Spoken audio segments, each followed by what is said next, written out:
Today is Tuesday, June 6th. This is the City of Cannon Beach City Council meeting, in case you don't know where you are. Let's approve the agenda. Do I have a motion to approve the agenda? So move. Second. All those in favor? Yes. Yes. And we need a motion to approve the consent agenda. I think that's gonna be June 13th, isn't it? Well, I don't see that it is. Oh. Consideration of the minutes will be on the June 13th. All right, so we will not approve the consent agenda. We'll just go straight to public comment. Does anybody have a comment they would like to make? Dan?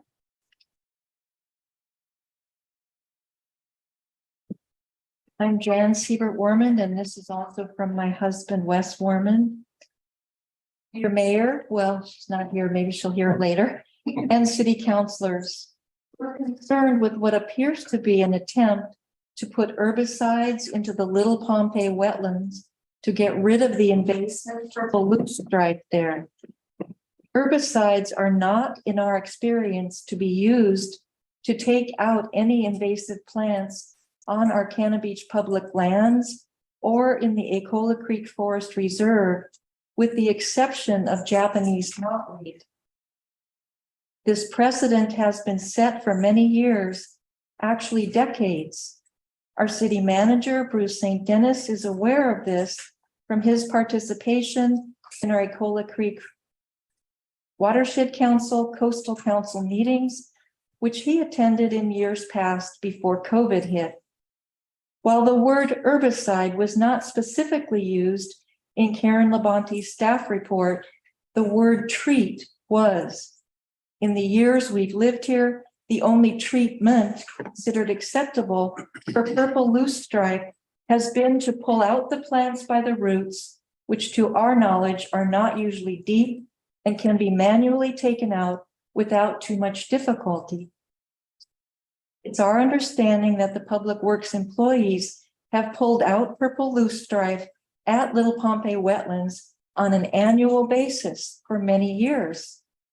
If now they seem too busy with other important tasks, there are those of us who would be glad to help find people to take over the task, either as paid workers or as volunteers. The Cannon Beach Parks and Community Services Committee has recently restarted its monthly program on the third Saturday of each month with volunteers to help clear invasive plants out of the Sitka Spruce Reserve, and will be helping this month with removing Scotch broom at the dunes near Les Shirley Park, as well as at Nacoos Park. In the near future, blackberries, holly, ivy, etc., in various public areas, including the ECFR, will all be on our radar. If we need to help remove the purple loosestrife also, then so be it. Herbicides, if that is indeed what is being proposed here tonight for the Little Pompey wetlands, are generally not looked upon as an acceptable way to help birds and their habitats. Let us please follow our long-established precedent to pull out invasive and preserve our Cannon Beach wildlife. We too, along with other volunteers and our public works employees, help with maintaining the Purple Martin houses that so many residents and visitors enjoy, and truly healthy habitat for birds, other wildlife, and humans is one without toxic chemicals. If you'd like more information for manually removing purple loosestrife without using herbicides, you may contact the North Coast Land Conservancy at 503-738-9126. Thank you. Thank you, Jen. Thanks, Jen. Is there anybody else who'd like to make a comment? How about online? Anybody online like to make a comment about it? All right. We will go on to our next agenda item then. I think, Jason, I think that's yours. Yes, I'll start clearing the room for you.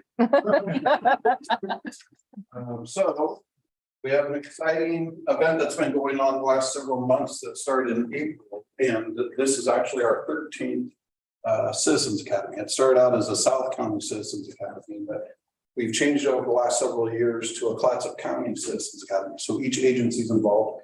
And I'll have Police Chief Stacy Kelly from Astoria come up and Police Chief Dave Ham from Seaside come up. And we'll invite the students up as I call your name. But what they do is it's 10 weeks, a class each week, and they go to each agency and learn specifically what that agency, what it looks like, so that they could see that Cannon Beach is probably the worst police department building. Okay. And, so they can see the agencies, but they can also learn different things. I know just last night they were up in Astoria learning about the taser and learning about use of force and also defense tactics. Over the weekend on Saturday, they had a firearms range where they were outdoor in the beautiful weather, and then they split and they were doing a Milo range, which is a simulation scenario based thing. So they're making those split second decisions.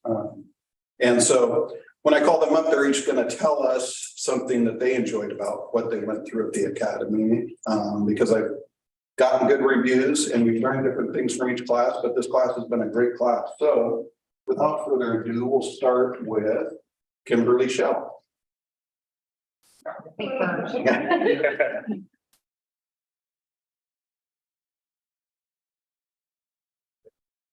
you. Thank you. Thank you. Thank you. And what was your favorite part?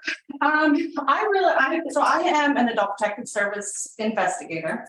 And so for my job, this was really helpful to me because I got to see what the different agencies did. Knowing the difference between the sheriff's department and the local police and state really helped me kind of figure out where everyone lay and how I can best work with them. It has been fabulous. Definitely Cannon Beach needs more money for their police department. That's wonderful. Thank you. And wait up here because we'll take a photo. Very nice try. You're all, at least I'm getting it out. Running straight for the door. So now. I don't know if you guys know this character, but he goes by Bob Lundy. Thank you. Thank you. And what was your favorite? I don't know, but I learned a lot from the whole process, but I think I came into this to see whether the county policing overall is as non-paramilitary as the Cannon Beach policing, and I think almost. So I think I was very impressed with that, among other things. Yeah, good, great. Thanks, Bob. All right. Robert. And I might add that this is Robert's second time through it. It wasn't because he failed. Yeah, it's so much fun the first time. That's true. Seems good. How about you? Well, I went through this the second time because first time I didn't get to do everything. This time I did for the most part. And also I'm a trainer for DPSST for unarmed security. I've been doing that for years, and I work for the court as an officer there. So it's this good training to have, to see what the guys and gals are doing out there on the streets, in the different groups, whether it be the county, state, or city police and their interactions. Because we, as court officers, we work with them sometimes too. So. Great. Thank you very much. Sure. Samuel Settler. Sorry. Oh, yeah. Yeah. You want to bring your sidekick with you? All right, come on. Thank you. He put in the work. His son's been here the last several classes, and I tried to get him to hold targets on Saturday. Mark, I want to thank all of the participants, all the leaders, all the chiefs, deputies, and everybody. It's been a wonderful experience. It's been an eye-opener for resources and people within the community. I highly recommend this program to anyone in the community that has any interest in not just law enforcement, but how we work as a community all together. Awesome resources. I really appreciate everybody's time. I really appreciate that my son lives in Idaho and he got out of school last week. And so he's been with us for the past 3 sessions. I think it's been a great thing. I think we ought to have a teen Citizens Academy as well. And I just think it was a wonderful opportunity to participate in the community. So thank you. Great. Thanks, sure. Nicole, Martin.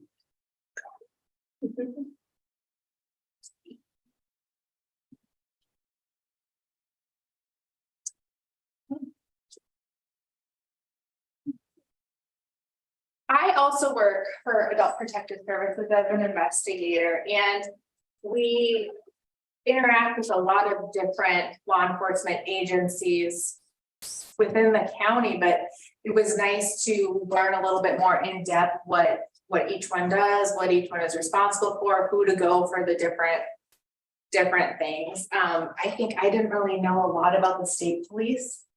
It was also really fun to go into the jail, but the major crime team. On the other side. Yeah. The major crime team, I thought was very interesting. That was probably my very favorite. Well, I'm hoping we have some new investigators on the major. Andrew? Yeah. Thanks. I kind of came into it with an aspect of being interested in law enforcement, and as still something I'm very interested in, having to find a niche or anything like that, and how I could work it in even into my life. But I think my favorite part was probably this last Saturday. That was probably my very favorite part. So I was looking forward to that. Very good. She fried herself too, and I did. No regrets. Is Travis here? Travis, okay. How about, okay, so the other part of this is it's a date night for some of these couples. Becky Varner. Oh.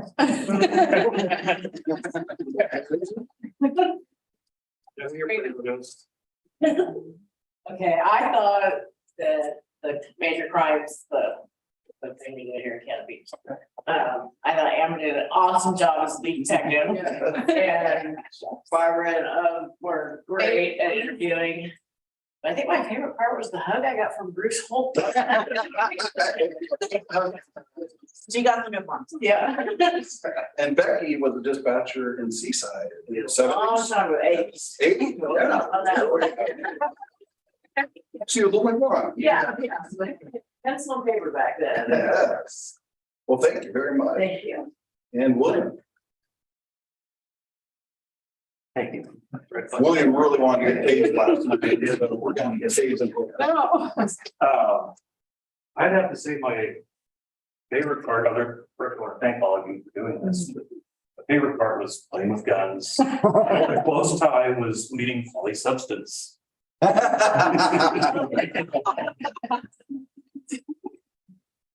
Barbara Rasmussen.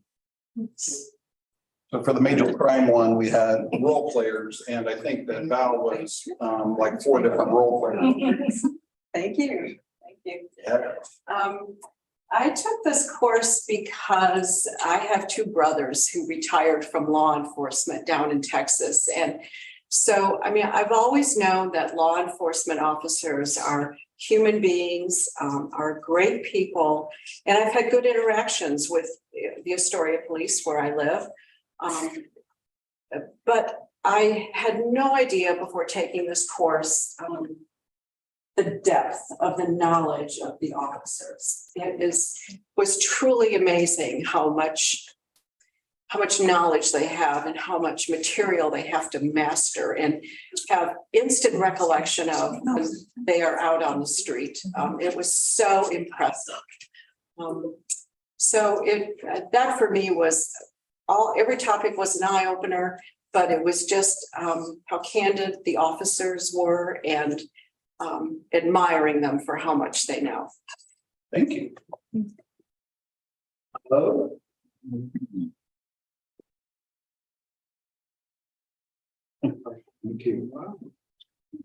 not be caught on the wrong side of the table from Well, others have brought up a crime scene and I'm a little concerned that our prime suspect is still. But, maybe later on we'll finish that. The other thing that really impressed me was the session on dispatching and learning how much responsibility and quick thinking that dispatchers are required to engage in order to get A, B, C, and D done in the right order and in a timely manner. Dispatchers, thank you, dispatchers. Yeah. And I think that's all that are here tonight. I'm here. Yeah. Oh, one more. There it is. Where? Larry. There he is. Yes. I don't know, he wasn't there last time either. Oh. Probably busy in the woods. No, he wasn't. Well, I want to thank everybody for all your time. And I think one thing I learned was how dedicated and respectful everybody was. Really hardworking. And another thing I think I learned was there's not enough of you. Yeah. It sounds like, you know, you're always covering for each other and great job. Thank you. Thank you very much. All right, I think that's it. Thank you guys very much. I'll take a group picture. Squeeze in. Squeeze in so you can't see us. Yeah, here, let's get you and. You hold that, there you go. Perfect, right there, perfect. You get in there? I think I heard get some part of. Okay. No, No, I think you gotta go one over. Yeah. Well, All right, you ready? Yeah. 1, 2, 3. All right. Got it. I wish we already. I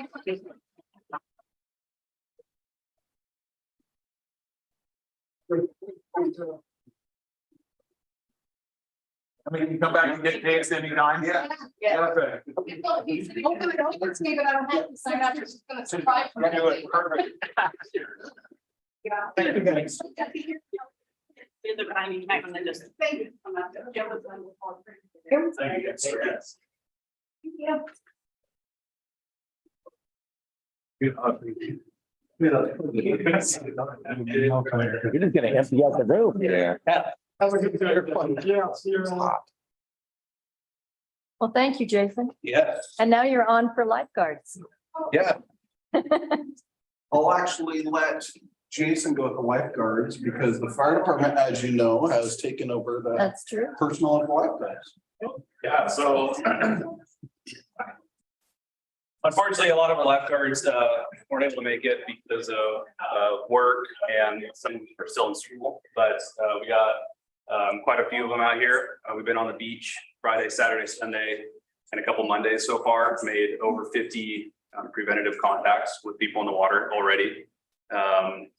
This last weekend was pretty windy, so it kept people out, but we were out there training. We got training with the jet skis. We just did some training with Seaside lifeguards as well. So we're moving right along, looking forward to a good, safe season. Unfortunately, we kind of started off on the wrong foot, but we'll do what we can to prevent another tragedy on our beach. So what I'll do is I'll introduce all lifeguards. We got Levi Anderson. He's one of our lifeguards, as well as full-time firefighter with Cannon Beach Fire. We got Sam Crow. He's one of our lifeguards, and he is full-time with the U.S. Coast Guard. He'll be going to rescue swimmer school into the summer, so unfortunately we'll be losing him, but I think we'll see him out there again. We got Jordan Spencer. He is a lifeguard with us, as well as a full-time firefighter with Cannon Beach. Kevin Slater. He's my head lifeguard. He's my go-to man. You'll see him on the beach Fridays and Saturdays as the head lifeguard, kind of running the beach and helping me with the program. He's also the handyman for fixing up the tower. So he was the guy that got stuck with that. And then we got Dexter Savage. He's one of my lead lifeguards and works at a Clean Line. So we have a handful more, still looking for more lifeguards, if anybody's interested. We're still kind of short, but we'll do what we can to keep it going. Jason, what is your background? So I'm the division chief with Cannon Beach Fire. And I was kind of the lead person with trying to do the interagency agreement last year, where we started using firefighters to help augment staffing. And so now being the program lead, I'm learning it all. So I developed policies, procedures, training task book, working on just trying to streamline everything, all of our operations. So when we do get a rescue, we can rapidly deploy and then be assisted effectively by our neighboring agencies. So. Well, thank you very much. We need you. Yeah. We appreciate you. Thank you. Thank you.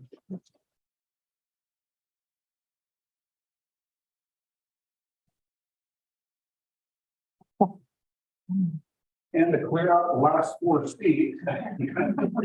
My high school information aides could come up. Yeah. Yes, all right. Have a good one too, sir. All right, so you know some of this motley crew, and this is the second year for 2 of them. And actually, Maria's not able to be here tonight. This will be her second year, and Lindsay McCarthy's not here tonight as well. It's both of their second years, but we have with us Nathan House and Tyler Bear. That's Isaiah. Carl Gramberger and Isaiah Salinas. You may know Isaiah's dad is Christian Salinas. And so they're all new. These 2 have been here, and we're working on getting one of them to be the lead parking aide to help out with leadership role and add that each year as a new thing so that they can learn leadership roles and keep an eye on the others that we had Daniel in the last several years. And we think that's a good opportunity for them, but they are doing well. We're excited to have them, and the ones from last year did great. So we're excited that they can help train some of the new ones. Welcome aboard.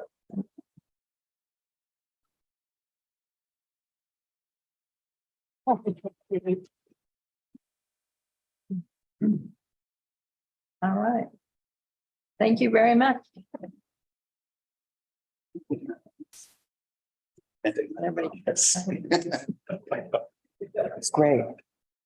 All right, next on our agenda is the Recology Western Oregon proposed rate increase. Be at the table. Yeah. Okay. Good evening. Mayor's not here, right? Just correct. So, That's right, she's not here. nice to meet all of you. My name is Dan Blue. I'm with Recology Oregon. I'm the government and community relations manager for the company, and I've only been with them for about 5 weeks. Also with me tonight are Scott Meathy here, our operations manager for all of our coastal operations, and Katie Hardesty, our operations supervisor. So if you have questions that I can't tackle because I'm new or just don't know, hopefully those 2 will be able to help me out at the end. So I have a short presentation for you. First, I wanted to say I'm really happy to be working for Recology. We're the only large employee-owned garbage company in the country. And so it's been great for me to be here. It's the first time on the private side. I've always worked in garbage, but on the public sector side. So happy to be representing Recology tonight. So tonight, I'm just going to provide a brief update on our Cannon Beach operations, as well as an overview of our current collection rates in the city and our proposed new rates for your consideration. I'd be happy to answer any questions as I go, or if you want to save them to the end, that works as well. Before we get started, though, I just want to introduce some of our drivers who provide services here. They're not actually in the room, but I'm going to name them. Our residential garbage driver, Mandy Alcatar, has been providing garbage collection services for 13 years. Our residential recycling driver, Pat Ehrlich, 5 years of service. Commercial front load driver, Mike Young, with 1 year. Our roll-off driver, Steve Heisen, with 1 year. Our cart delivery Dylan Dietrich with 1 year of service, and then our container delivery, Tony Newton with 11 years. So a lot of years of experience providing collection services at the coast here. I also want to mention that Katie was recently promoted from a route driver to becoming our operations supervisor. So we're happy to report that. A couple of other things, Recology often supports the communities that we serve through donations. And I just wanted to let you know that we did support the Solve Beach cleanup event here with garbage and services. And also we're a member of the Cannon Beach Chamber of Commerce. Some updates on our customer service. During COVID, we had quite a few vacancies in our customer service team. It was really hard to fill those spots, but we have completely filled out our McMinnville customer service call center. And we've also added 2 CSR positions here at the coast. So that means that some of the hold times that we were experiencing over the last couple of years, which were we understand to be longer than desirable, are coming down. We still have some work to do on that, but we are working towards that with having full staff. Let's see. Other than that, collection in the city has not changed very much from previous years. I do want to point out that Cannon Beach is one of our more challenging cities to provide collection services in due to the high volume of side yard services. And that's just a function of the geography here at the coast. It does lead to some higher turnover in some of our route drivers. And sometimes our customer service is not exactly where we would want it to be because of that difficulty of providing that side yard service. We would like to, as a company, work with council and staff to take a look at the side yard service issues and see if there's some compromise options for us to work on. We would like to make sure that we maintain good quality customer service, that we meet our customers where they're at, work for compromise in those really challenging households that are tough to get trucks down to. So we invite council to and staff to come out and meet us and observe a route just to see kind of what it looks like out there in the field. And we propose working with you over the next 12 months to see if we can find more resolution to the side yard service challenges. Let's see. Yeah, and one thing, a lot of our jurisdictions, we have fully automated collection service, which means cart or a truck pulls up, there's a cart at the curb, an arm comes out, picks it up and dumps it, and the driver never even gets out. Obviously, here at the coast, the terrain is quite different. We're never going to be a fully automated collection system here, so we know that we need to come up with some, different ways to serve the community, and that's what we're talking about. And we'd like to engage in that conversation over the next year. So moving on to the rate review, there have been quite a few drivers, just like everybody else. We're experiencing inflationary pressures. The CPI is projected for the next year to be at 5.5%. The Western region CPI for the last 12-month period was 5.1%. Our labor at the coast is up 17% year over year, and that's partially due to we filled a number of vacancies, which means improved customer service and more flexibility in terms of our operations, but also higher labor costs. Disposal is up 24%, and that's due to an increase from Cowlitz County, which went into effect January 1st of 2023.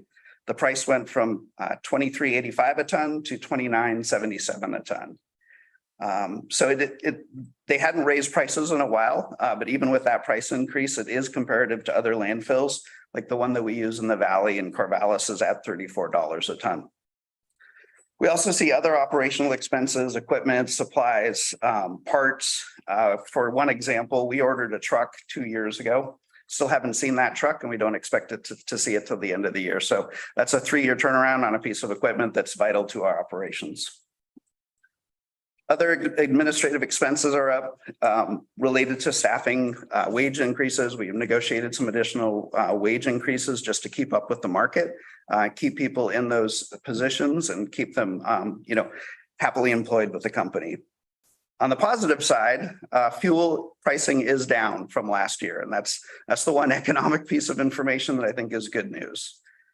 So we are here tonight based on the rate review. If we were to not do anything on a rate adjustment, we would be outside of the operating margin that is established in the city's franchise agreement. We are asking for a modest rate increase of 5%, and that'll bring us just into the operating margin that's established in the franchise agreement. So with the 5% rate increase, the most common customer in Cannon Beach, which is a 32-gallon a weekly garbage service customer would see $1.45 per month rate increase, bringing the rate from $28.97 up to $30.42 a month. And by the way, there's 1,529 customers that we provide services for here in the city. So those are my main talking points. I'm happy to answer any questions at this time. Thank you. Anybody have any questions? I just wondered if you do commercial, all the commercial places too. Yeah. So if you did a 4% rate increase for residential can container and then the 5% for commercial and front load, would that leave you, you know, in a budget bind or? Yeah, we haven't done those numbers that way, but I know some jurisdictions do choose to kind of shift some of the burden onto the commercial businesses. We haven't worked those numbers up. We basically are proposing a 5% across the board, which does work to get us to that margin that's established in the franchise agreement. But that is something we could look at. Okay, thanks. Gary, do you have anything? No. Okay, any other questions? None for me. Thank you though for your presentation. I'm wondering if there's anything Karen would like to add to this. I did, and I apologize. I wanted to introduce the appropriate bang up. Okay, thank you. Nice to meet you in person. Thank you. I just wanted to recognize the Recology team because they've gone through quite a few staffing changes, but they haven't missed a beat in the relationship that we have had up to this point. We had some challenges with about a half a dozen of our residential customers that had some pretty unique private driveway access issues, and Recology was able to step up, work with those private individuals and address those concerns. So I appreciate the effort that they put in to partner with us to make sure everybody gets the type of service that they feel they're paying for. I do want to mention that during COVID, they did not make any rate adjustments. So they worked with us during that time when everybody really desperately needed a break. And that was much appreciated by our community. So those are the comments I wanted to make. Yeah. Thanks, Karen. I'll ask one question. You said the total number of customers in Cannon Beach was? I think it was 1,500. 1,059. 1,500. Yeah, 1,529. Good job. And how many of those has the more complicated side yard collection? I think we had 6. We started off, I think that's 6 that we've looked at that had some pretty clear steepness of the driveways. And that's just steep ones, not necessarily the whole side yard. Yeah, I think there's a lot of customers with side yard service. I don't know what the percentage is, but some of them are more complicated than others. And I went out on a route this morning where those the more complicated customers live. And a couple of those, for example, our driver has to go down a really steep driveway and around a bend and is out of visual eyesight of the truck and is leaving the truck on Hemlock running with nobody there. And so that is an example of sort of the extreme. But I think there are lots of examples of, modest side yard service where they're just going up the driveway and grabbing a cart from in front of a garage and pulling it out to the truck and taking it back, which is much safer, service that we can provide. And that's the majority of them is that. So you're talking, so there are terrain issues, some terrain where we got to go around through yards, through gravel that's like pea gravel or things that are probably strain on the drivers. So there are some of those issues, but we'll, like I said, we're trying to get through some of this, the bad ones for pulling up hills and down hills right now, but overall, yeah, there's just some training issues that we'll have to look at later on, maybe. Okay, thank you. Sure. All right. I don't think we have anything to vote on in this. It's just information only. They do need resolution. Vote on you. Yeah, right. Thank you very much. Okay, thank you. Thank you. Have a proclamation. Is Kelly? Back there. Kelly. Consideration of proclamation for the Tufted Tuppen. So good evening. I'm here to bring up for the third time in a row, a proclamation for making June the Tufted Puffin Month here in Cannon Beach. So this was an idea that was born out of one of our local nonprofits campaigns. The Friends of Haystack Rocks works with a range of different organizations to help educate visitors and locals about our ecosystem and wildlife here at Haystack Rock. And in particular, they put a focus in 2021 on the tufted puffins, which were recently denied the Endangered Species Protections Act nationally. And despite that, we have seen a continuing decline in their population along the current California, Oregon, and Washington, including here at Haystack Rock, where the last year we saw a 20% population decline by our estimates from U.S. Fish and Wildlife Services. And so Friends of Haystack Rock has worked really hard to bolster conservation and research efforts that goes into this species in particular, which is one of our most iconic and beloved species here at Cannon Beach. And part of that was increasing awareness to the plights that are currently facing the tufted puffins. And I highly recommend that the council adopts this proclamation for the month to help bring further awareness into these struggles that is some of the wildlife here locally in our backyard is facing during the time when we are going out, increasing recreating and celebrating out in the summer sun, that we also take the time to recognize these animals and do what we can to be good stewards of this environment. All right, thank you, Kelly. Do I hear a motion? I'd be happy to move to adopt proclamation 2308 for the purpose of proclaiming June 2023 as Tufted Puffin Month in the city of Cannon Beach. I second it. Right, it has been moved and seconded. Is this a roll call vote or is this? We done the proclamations as a roll call? Think that it could be. We can if you'd like, or We don't have I to. don't think it'll. All those in favor? Yes. Yes. All right, it's been unanimously approved. I'm going to ask Gary to read. Oh, I get to read it after that bumbling motion? It was not bumped. It's great. Okay, for the purpose of proclaiming June 2023 as Tufted Puffin Month, proclamation number 2208. Whereas tufted puffins are an iconic species that can be seen from April to August on Haystack Rock, where they breed and raise pufflings before heading back out to sea for winter. And whereas the tufted puffin population faces numerous threats and challenges, including pollution in our ocean waters, invasive species that impact their breeding habitats and nests, bycatch, climate change causing ocean temperatures to rise and forage fish moving farther north to cooler waters, and lack of food due to overfishing.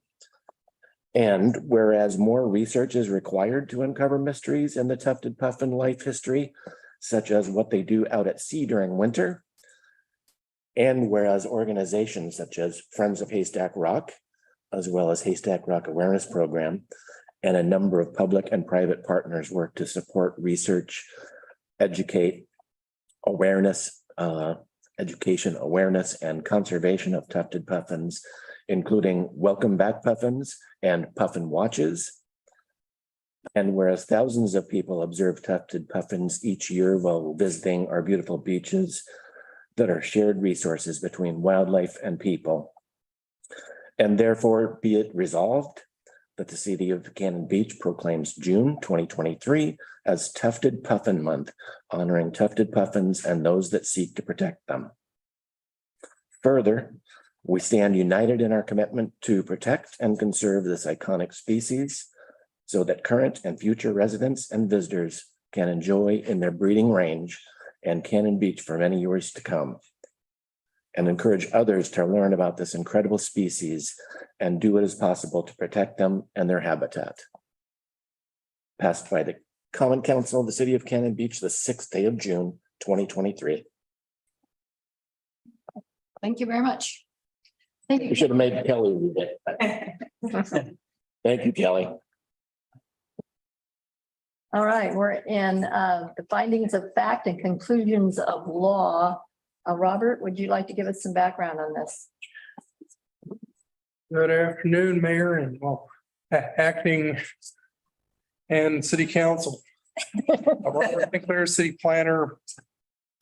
This is in the matter of a planning commission decision regarding a type 2 development permit for an extension of a stormwater management system in the platted right of way on Forest Lawn Drive adjacent to tax lot 5, 1030 DA 04100. The City of Cannon Beach Planning Commission upheld administrative appeal number AA 2301, serving to overturn the issuance of development permit 2219 that had authorized the extension of a stormwater management system in the platted right of way of Forest Lawn Drive adjacent to tax lot 4100. The item was heard by the Planning Commission during their regularly scheduled hearing on March 23rd. During this hearing, the 6 members of the Planning Commission present were deadlocked and unable to make a determination, and as a result, the administrative appeal was upheld. McEwen Construction, as the applicant representing the City of Cannon Beach, requested that the City Council review the decision in an application received on April 3rd within the 14 consecutive day appeal period from the date of the Planning Commission's hearing. The City Council held a scope of review hearing on April 11th. And then at the meeting on May 2nd, the grants, they overturned the decision of the Planning Commission and approved the application for the reasons detailed below. And moving into the findings and conclusion. Except as otherwise described below, the City of Cannon Beach City Council adopts as its findings the summary and background portions of the staff report dated January 26, 2023. In addition, the City Council finds that the platted right of way of Forest Lawn Drive is within the city's ownership, and that the delineated wetland on tax lot 4100 does not extend into the portion of the right of way where the work authorized by development permit 2219 was authorized. Based on these findings, the council concluded that development permit 2219 was issued in conformance with the provisions of the municipal code. All right. And we need to approve this. Correct. Okay. So do I hear a motion or do any questions, any discussion? I do have a question. Since I was the sole vote, nay vote on this, I'm not clear, since this is not the substantive issue anymore, it's the findings. Do I have to approve them even if I voted no? I guess it's a question for Bill. We've done this before. I let Bill answer, but I don't think you have to vote yes. Just Okay. because of that. But It's two different issues, actually. They are two different issues. You know, the question is, do you agree with the findings? It sound, and that's something you need to answer for yourself, but there's no reason you have to vote to approve the findings. Okay.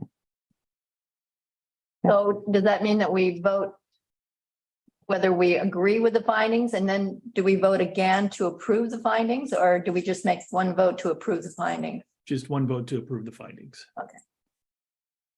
All right. Any other questions? Is there a motion?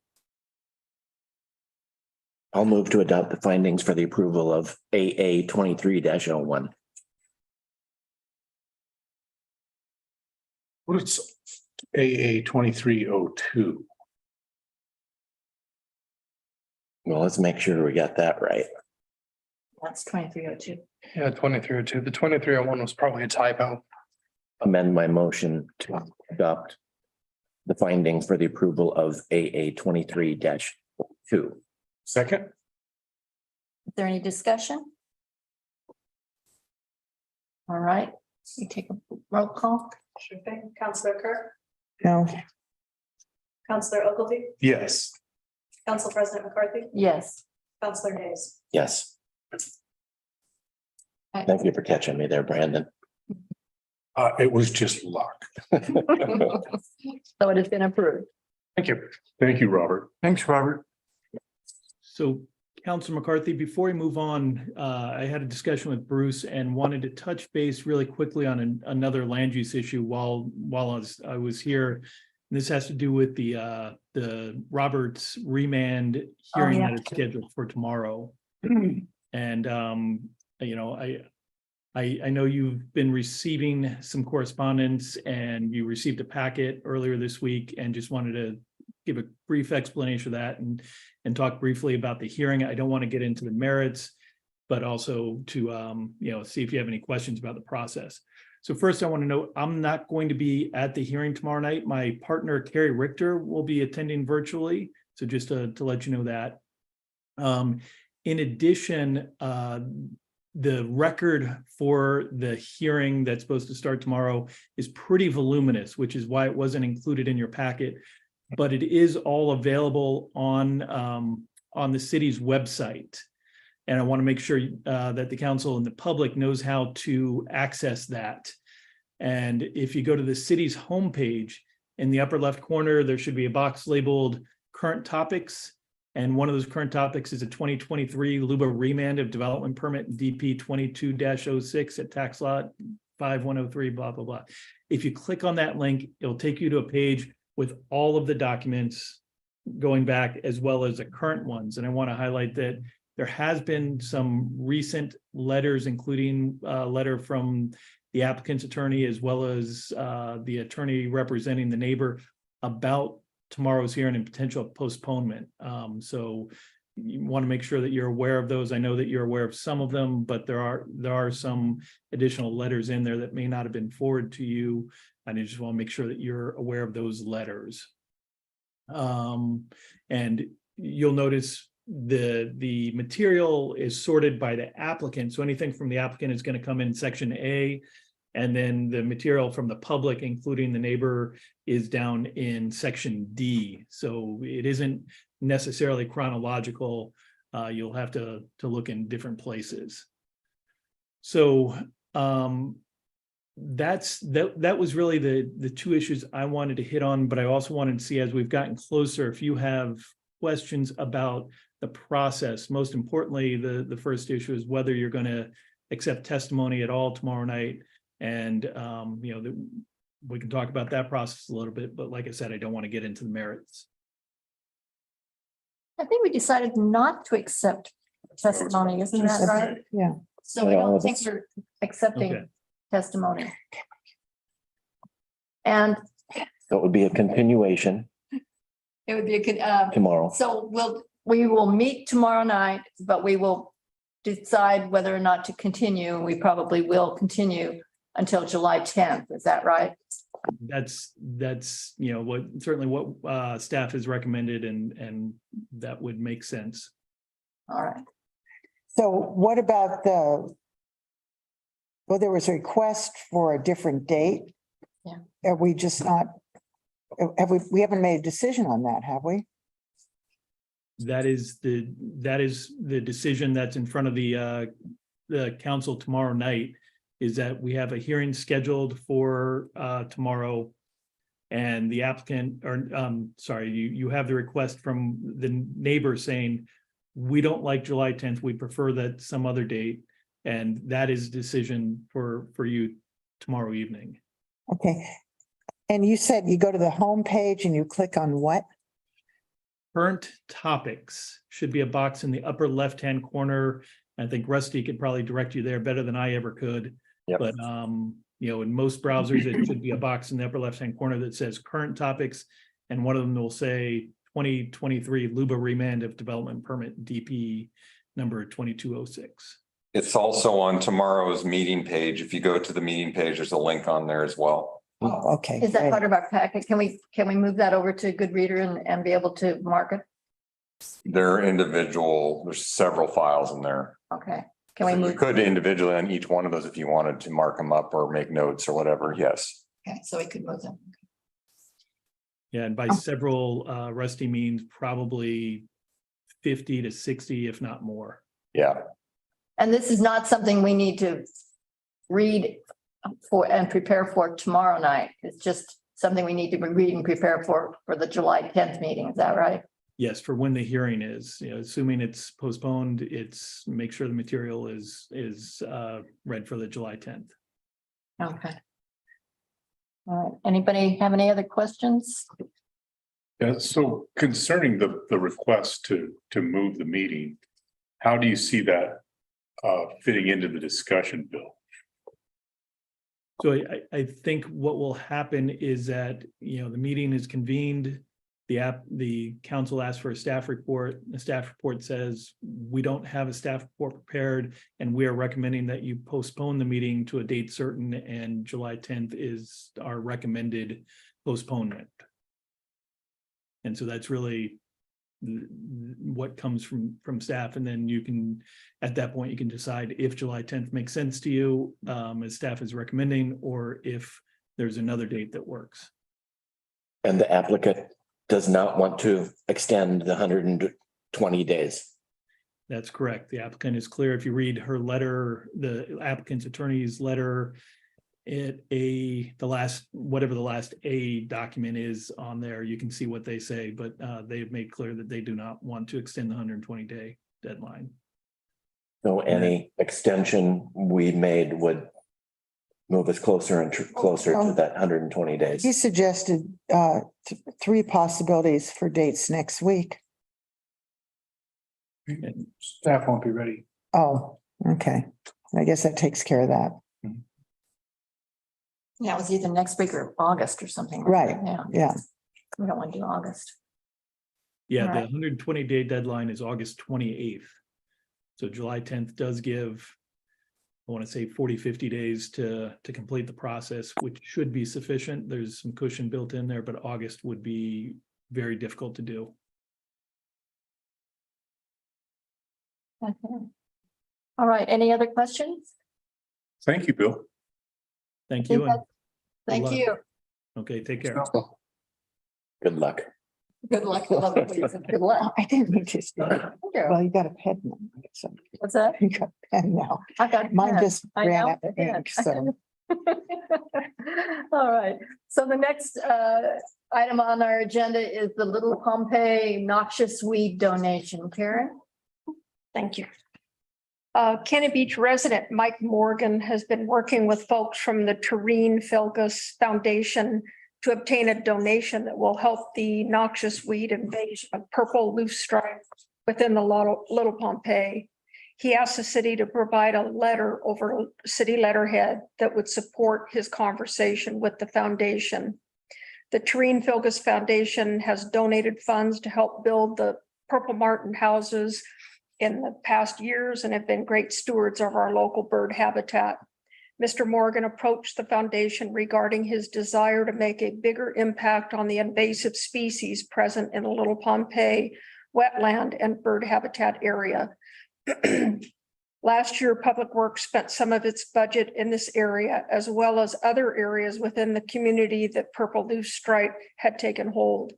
This plant can produce more than 2 million seeds and expand rapidly, choking out bird habitat. Last year, Public Works contracted with an invasive species specialist to come out and treat the impacted area within Little Pompeii. However, there's more that needs treating this year. A donation from the Terrene Felgus Foundation that could be added to the existing city budget would be very helpful in addressing Little Pompeii, as well as other areas within the community that this invasive species has been able to take hold.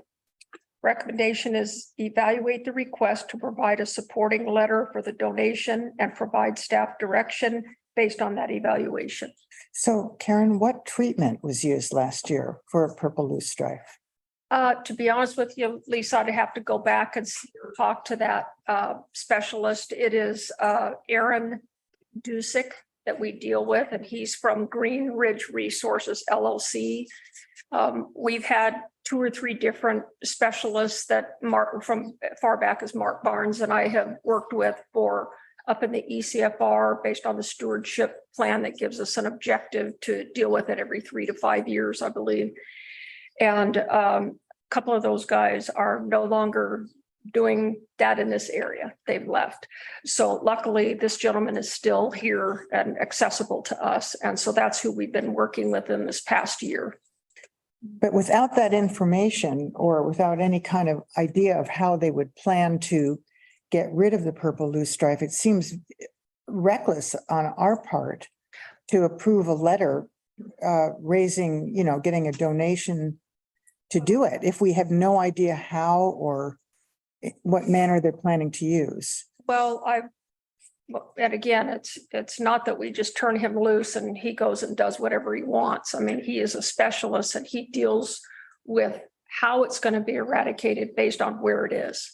So if it is in a wetland, obviously it would be handled much differently. If it's in the ECFR or maybe one of our parks, he assesses it based on the area that's in, and he advises us on how best to eradicate it. And so I can go back and look at his report from last year or his invoice to see if he's itemized how he did it. I wasn't out there with him and I don't recall off the top of my mind, but I can definitely get the information. But I would assume that his process for Little Pompeii would be the same as it was last year, unless he advised us it needs to be different for some reason. Bruce? We can get that information, and we do have a meeting that only has like 17 or 18 items on it next week. But we could provide that information. The question is understood. And then also I would ask that if we do decide to allow this letter on city letterhead asking for information, that the letter would be subject to our review before it goes out, number one. Mhm. And number two, that the donation would be subject to approval by city council. I mean, I'm just not, comfortable letting a citizen just decide, that how it's going to happen, or, I think it's something we really need review over because, as everyone's aware, there's a tremendous problem with that has been getting more and more attention recently with the use of any kind of pesticide, particularly in a wetland. Right.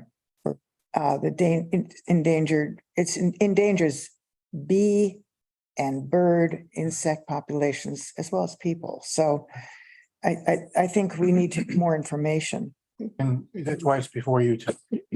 Staff was not going to say yes to this. We wanted to come and have this discussion with you. Sure, appreciate you saying that I noticed that in the letter. I really appreciate that. Sure. Yeah, it's And- not only the process, it's the type of a pesticide or the type of treatment that's going. That's right. Right.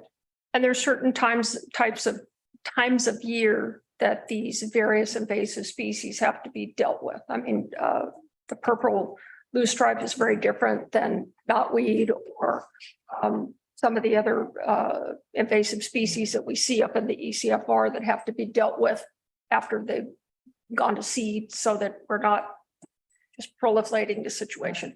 But they advise us on what's best to do. They're the experts. And I think from Mr. Morgan's perspective, he is trying to do a good deed for the city in getting a group that's already very involved and supportive of our bird habitat to be able to help add to our existing budget so we can make greater impact. What I explained to Mr. Morgan is that my total budget is to address all areas that this may hit and not just exclusively Little Pompeii. So. Thanks. But we'll bring the request information back to you. Thank you, Bruce. I really appreciate that. Any other questions or discussion? Okay. I guess we will wait then until we get the report from the staff. Sure. So just so I'm clear on what I need to bring you back, how they would address this in Little Pompeii. How they did last year and how they would this year. Okay. And the chemicals. Would you like a estimated cost for him to address what is present in Little Pompeii? Well, sure. That'd be great. I'm more concerned about what is being used than I am the cost. I think that might help you deal with whatever the amount is that they're trying to donate. Yeah. I'm also curious about, first of all, this foundation, done a lot of very good environmental work. Yeah. So I mean, they're not Monsanto telling us to go spray. But They were also very active against, in favor of grading the dunes too. So the family. So, you know, I mean, I guess I'm just wondering if what they're proposing is we get money if we spray, but we don't get money if we look at other ways of dealing with this problem, because it's two evils. Loose strife is ruining the biodiversity of wetlands. Right. And if you don't do it, or if you don't do it right, you can end up making the problem worse if you don't do anything. You Exactly. can make the problem worse if you don't do it right. The foundation did not try to dictate to us the approach. They wanted to try to double up the efforts. So I don't know, I don't necessarily see the need to delay a letter in support of this. I feel like we can stop it anywhere along the line.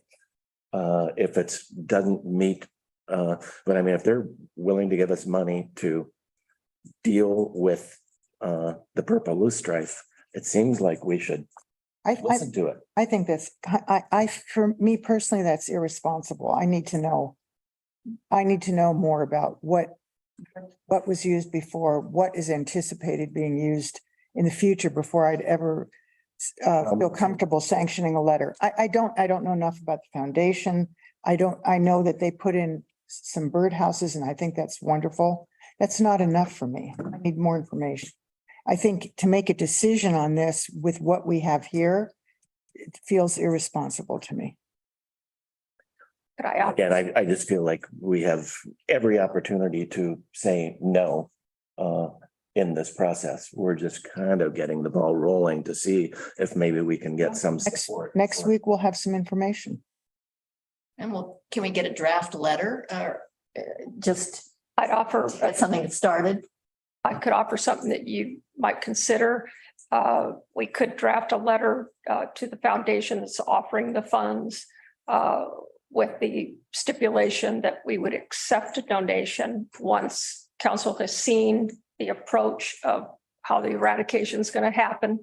Once we get the green light from you on that, go ahead and provide the donation. Yeah. Something to be open to. I think it's better policy, though, to let us see the draft letter and get more information first, rather than sending them a letter saying, yeah, we want the money. And then all of a sudden saying, no, we don't like how you want to do it.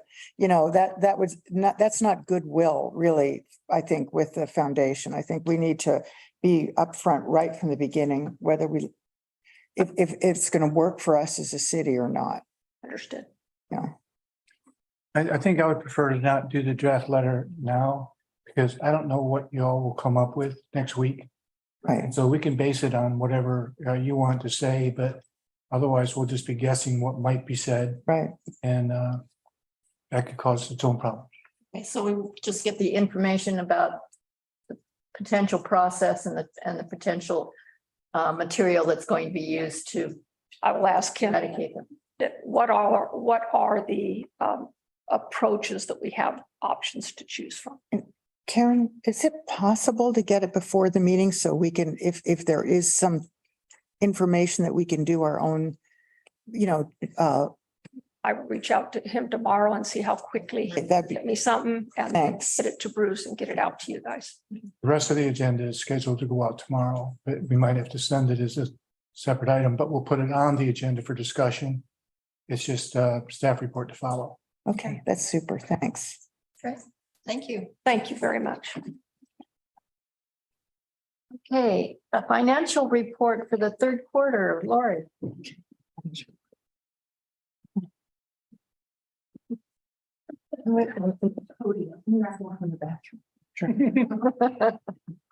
Goodness, it has wheels on it, huh? Yeah. Sure. Getting ready for your next career? Exercise here before I pull it back. Is that okay now? Hey, good evening, Madam Acting Mayor. Councilors. Tonight you have before you the January through March quarter ending, 2023 fiscal year ending 2023 financial report. So thought I'd start up here in this block on the left top section. That's where our cash balances are. And you can see as of March 31, 2023, we had 19 million. $368,881 in cash on hand. Comparing that to the same time in the prior year, March 31, 2022, it was $16,994,947. Primarily, the increase, I think, is mostly related to the tourism facility renovation fund, where 3.8 million is sitting there. And that's the funds that we're using from our full faith and credit bond issue to design and renovate the Canopy School. Debt outstanding, that's at the top right. These are the numbers of our balances in our bond issues. We combined the EFR and the wastewater bonds, the refunding that we did at the same time we issued our full faith and credit first. We got two bond issues there. We make principal payments every June 1, so every quarter of my financial report. Those numbers don't change until the fourth quarter, and then you'll see it drop in the principal balance on those. So we make interest payments twice a year, but obviously those are principal balances. So going through here, the financial narrative, revenues and expenses should track at 9/12 or 75%. Revenues are, they go above that, it's great. If the expenses are above that, it's not so great, unless there's a very good reason.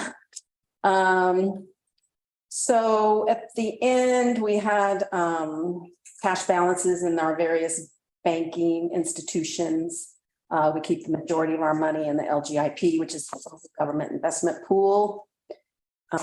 You can see there's in there. Interest rates, of course, are increasing. January, we started out the quarter at 3.1% in the LGIP, and that's our only interest bearing account that we have. And at the end of March, well, actually, at the end of January, it changed to 3.75%, and it's going to be that through March. Currently, it's at 4.05%. So it's pretty much the market rate. Even if, you know, you look at private banks, that's about what they're offering right now. The general fund.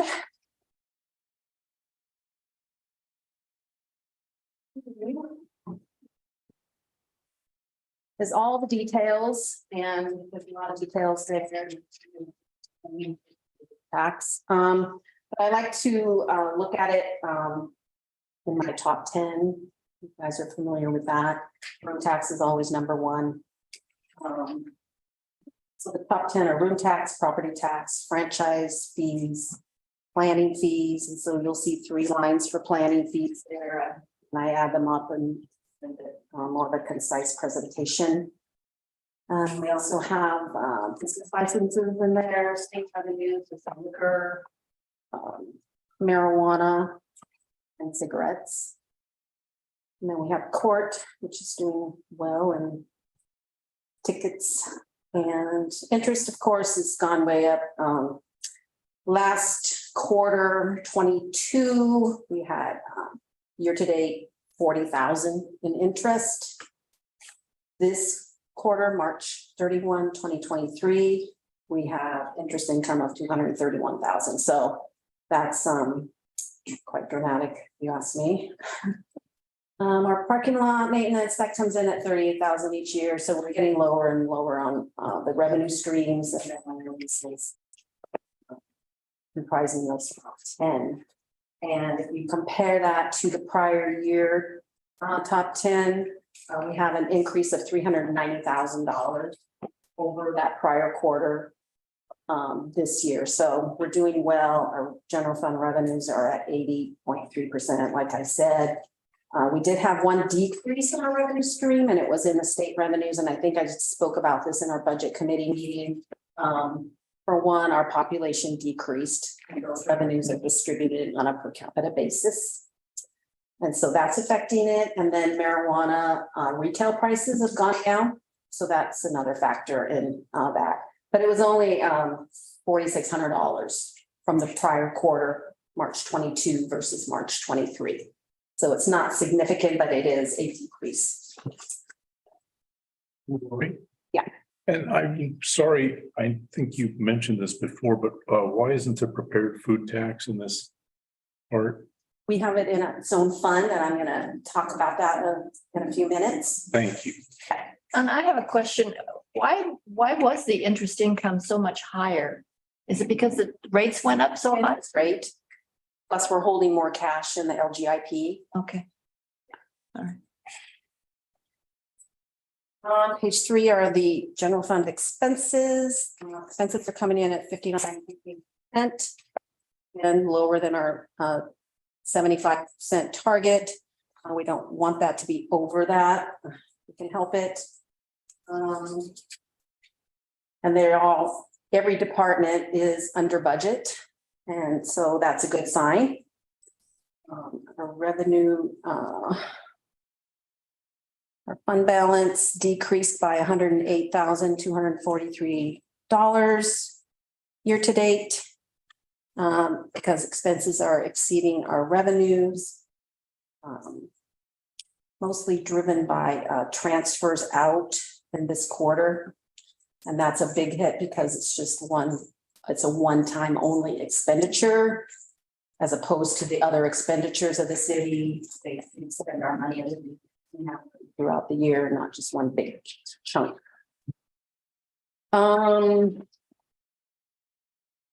Moving on to tourism and arts. You can see on page 4. $112 there. And we have a very healthy ending fund balance. Accumulated some funds there. I know we talked about this in budget. Some of the events are returning the money. So that's what's happening there. But fund balance is going up. Transient room tax, that is the money we pay to the chamber. And that usually has a funding balance. Ending fund balance very close to zero. Whatever we receive, we pay out. County TRT has an increasing fund balance as well. The only major expense there now is the debt service for the Cannon Beach Elementary bond issue. Until such time as we start operating the Cannon Beach Elementary, we will see that fund going up. Building official fund is looking very good. We have a healthy ending fund balance there. Same with affordable housing fund. And then at the bottom of page 4 is the prepared food tax. And so our collections, and I'm going ahead of my report a little bit because we base our collections on when we receive the report that you see always shows the amount of money collected. So we've only collected through this report 2 quarters. I'm looking ahead through March 31.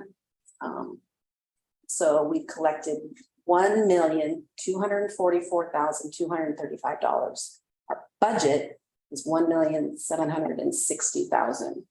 This is for the food tax? This is the food tax. Okay, so we have 1 more quarter to collect. And in order to meet our budget of 1.76 million, we're going to need to collect $515,764. And that quarter is summer. Now, see, in April, May, June quarter. April, May, June is the only one that's, well, this is only 2 quarters, but. Well, yes, the information in the finance report is for 2 quarters. I'm giving you updated information now. That's quarter 4. I got it. Yes, so the 3rd quarter you can add 261,000 to it because that's what we collected. And so we look at the room tax rate of collection, it's always pretty stable. Normally, we collect 40% of the room tax, the actual room tax in the first quarter. And normally we collect 17% in the second quarter of the total actual received. And in the third quarter, we usually collect 15%. So if you compare that to the collection rates of the food tax, it's pretty well in that. It's down like 1 percentage point. Like the first quarter food tax was 39%, and we normally collect room tax at 40%. So we're in the ballpark, but we're down just a little bit. So it would be great if we could get the full 1.76 by year end, June 30. But it may soften a little bit and not get to that point. We're just going to have to wait and see, since we don't really have any historical trends to rely on. But You haven't calculated that 1% variance to see where we're going to land yet? If we're off by 1%. no, I didn't do that math. So the first quarter is within 1% of the room tax. What was the second quarter? Another 1%. Another 1%. And the following quarter, 1%. And third quarter is going to be, you think? So if we lose another 1%, it would be what, 51,000 less? And have we been plus or minus, or we've been minus? Minus. Yeah, it'll be great if we get 1.76 million. So. Okay. We'll see. Okay. Makes me a little nervous when I see 55.84% of the budget. 2 quarters. Quarter. That's about half, right? But the weather in the spring was terrible. I know. Yeah. You know, That is affecting things. winter was terrible too. Yeah. An amazing sense. Yeah, lodging tax was Right. down because of weather, I think. It's always going to fluctuate somewhat with the weather. How many people you can't get over the pass, you can't get here. On page 5, this is the RV park and the utilities. All these things are in acceptable ranges with regard to revenues and expenses. I don't see anything concerning. We do have ending fund balances, which I use as an indicator of what's happening. If they're rising, that's a good sign.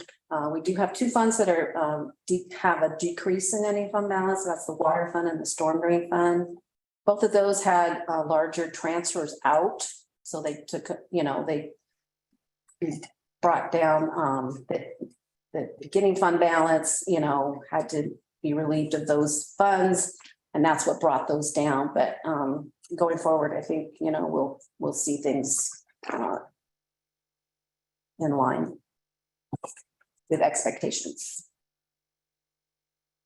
Page 6, you can see the debt service fund, that's where we pay principal and interest on the general obligation. I talk a little bit about this in more detail than I normally do. We had so when we issued our full faith and credit bonds, that brought in $4.6 million. And since then, that was in March 31, 2022. And I thought I'd just give you a little bit of an idea of where the money has been spent so far. So we've spent, and this is from the very beginning through March 31. We had $277,000 spent on reimbursed costs. Well, let me just tell you, the total spending to date is $974,000. So almost $1 million we've spent of the 4.6 million proceeds of the bonds. And where, what was it spent on? Was it the debt service or? No, these are project costs. Okay. Yeah, these are the funds that are funding the project costs. So we reimbursed ourselves $277,000 for things that we were spending before we got bond proceeds. CETA, we've paid them $309,000 so far. ZCS 35,000. O'Brien and Company, that was the roof, 211,000. Red Plains Professional, they're doing some surveying, 21,000. Bremick is only $6,200. And then Clatsop Mahalem Confederated Tribes, 17,400. So all of those add up to 974,000. So that's kind of where we're at. As far as spending goes on the Cannon Beach Elementary and the use of bond proceeds. Page 7 is our room tax collections. This I'm projecting forward. My report says April 30. So I have that information time that I prepared this report. So you can see we have 4,306,000 collected on the room tax, and that's for 3 quarters. So in order to hit our target budget of 5.5 million, we need to collect 1,193,870 in the last quarter. And I think we will do that. If you look down to 2019 on line 6, we go over to the April-June Q4. You can see that's almost exactly the same number that we collected that year in 2019. So I think we're gonna be able to meet our budget. I think that's doable. And then Tourism and Arts Fund on page 8. This just shows you a lot more detail. Of the quarterly contributions we make and the ending fund balance. You can see here through April, we have $971,015. That's on line 28. We continue to have some events returning, and we talked about this in budget. Lush Lux and Wow, Cannon Beach are returned. And then finally, page 9, this just shows you the room tax by fund. The general fund, TAF and TRT are the recipients of the room tax. And the TAF and TRT are restricted for tourism purposes. And then at the bottom is the grand total that we just looked at. Where you see on line 12, that 1,193,000 that we'll keep our sights on. And the last 2 years, that quarter has been 1.5. What page are you on? Room tax collections. Page 7. I'm backing up with you here. Yes. Lines 3 and 4. Yeah, in The first report. 2022, we collected 1.5 million. Yeah. I'm hopeful. Yeah. And that's why I kept it in the budget at 5.5 million, because I'm kind of feeling that squeeze. Unless it snows. I have a question about the monies that were returned to TAP, particularly the WOW one. I thought they had, didn't they have a WOW celebration this year? I thought they did.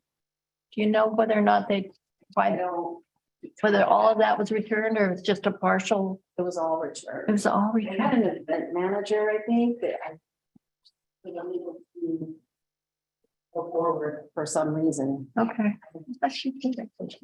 Okay, I'll ask her when I see her next week.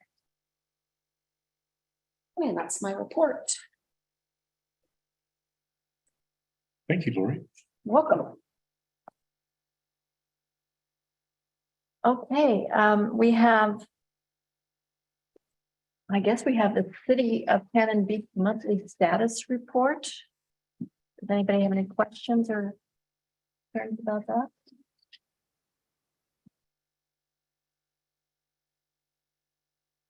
Apparently not. Okay. No, Bruce, do you have anything? No. Oh. I have Okay. nothing. Are we talking about good of the order Yeah, or just the status report? well, status report or, and we're pretty much at good of the order right now. Yes, there's a number of people watching the and that includes me, that is looking at, erosion that we're having, and then also the condition of some of the um, past revetments or burritos, as they call them, other things like that. So in looking, what I'm suggesting is that we have Meg Reed come in from the Oregon Coastal Management Program. She's a coastal policy specialist to talk about the current state of science of beaches and what can be done to address particular items. And so my recommendation is that we go ahead and we do that. We have it as a dedicated meeting. We do it on Meg's schedule.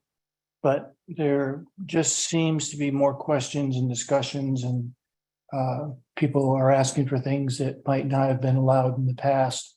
And so I just want to talk about that. And then also some of the other things that have been occurring that help to add to erosion, that are kind of part of our practice that you might want to get a handle on. That's a great idea. Okay, so if we can do that, that was actually a suggestion from Friends of the Dunes. But in conversations with them, it's like we really need to make sure that we're totally up to date on things, because these things come before our boards. And so it would be a kind of a broader audience that we would try to reach. Okay. Okay, good, thank you. And I have something. Bruce, what's her position again? She is she is a coastal policy specialist.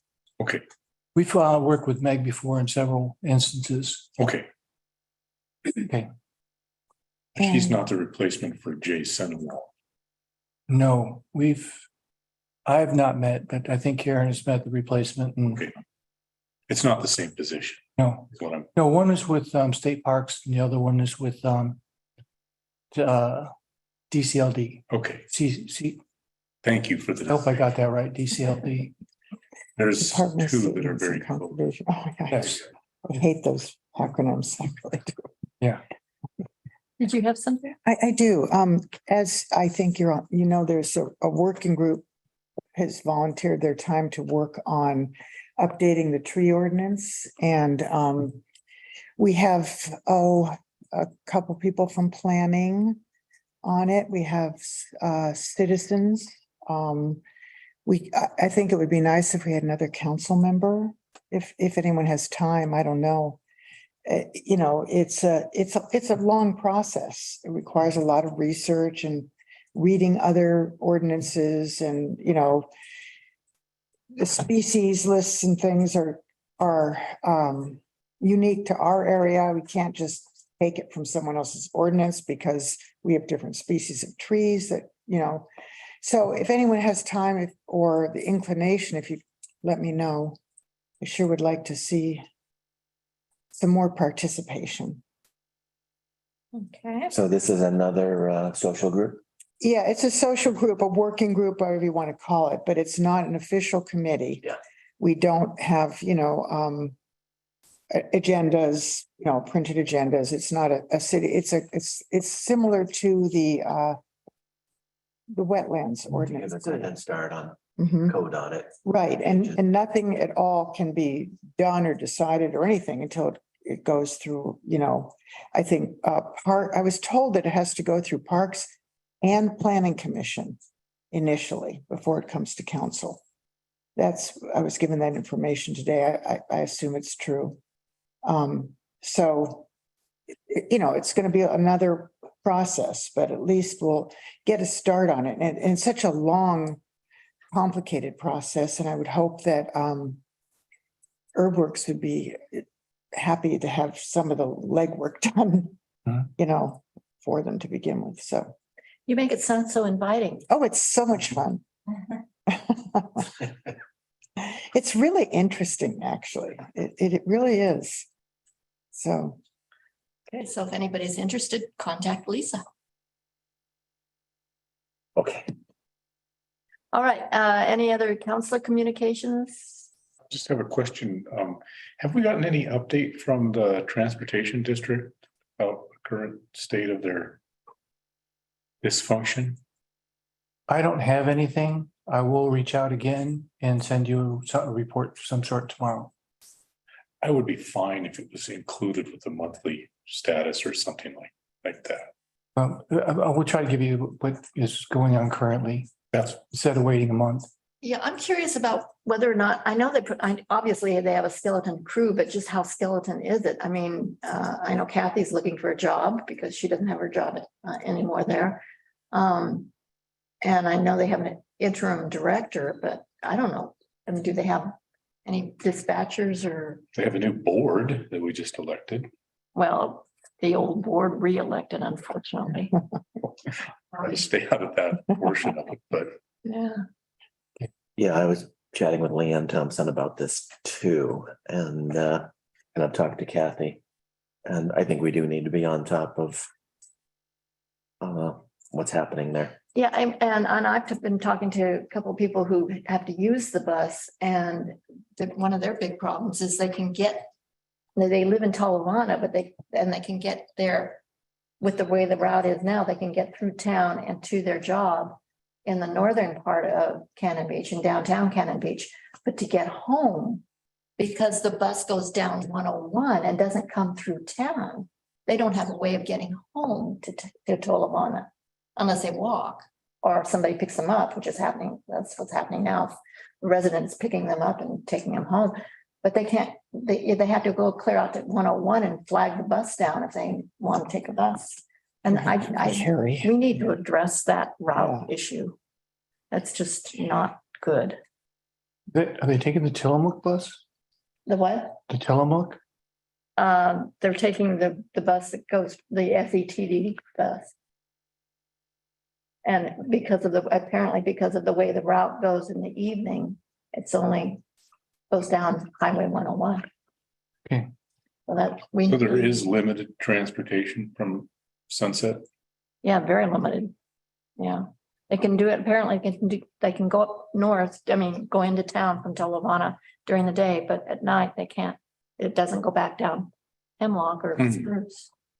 Goes out. And the city makes no contributions to Sunset Empire Transportation. It's all essentially our local contribution is property taxes or? No, we actually, well, property taxes. But we in the past have provided, I believe it was $50,000 to run the extra shuttle during the day during the summer. Yeah. Okay, so it's just a summer thing for the shuttle that we. Okay, that's. I think it's more than 6,000. No, I'm sorry, I think I said 50,000. Yeah, okay. That's close. And so you don't have any idea whether they're going to be capable of doing that and they'll accept our money and. I had understood that they weren't taking our money. Because they couldn't. We haven't paid them for a full year. They're not invoicing us. They don't have a bus, they don't have a driver for it. Big problem getting drivers. Okay. Okay. All right, I'm sorry I opened that can of worms. No, No. I'm glad you mentioned it. No. It's. It's really a problem. All right, on that happy note, any more counselor communications are good of the order? We'll be here tomorrow night. We will be here tomorrow night, bright and shining. So, Hopefully not too long. no, I don't think so. No, it'd take too long. Don't plan on traveling anywhere this weekend? Castle contest. Oh, that's right. Do your shopping, lay in the supplies. Get out of town early. Good idea, I'll do that. You'll be standing there directing traffic again. All right. I think since we have no more communications or good of the order, I will adjourn the meeting tonight. See you tomorrow night. Great job. Good job, Council President.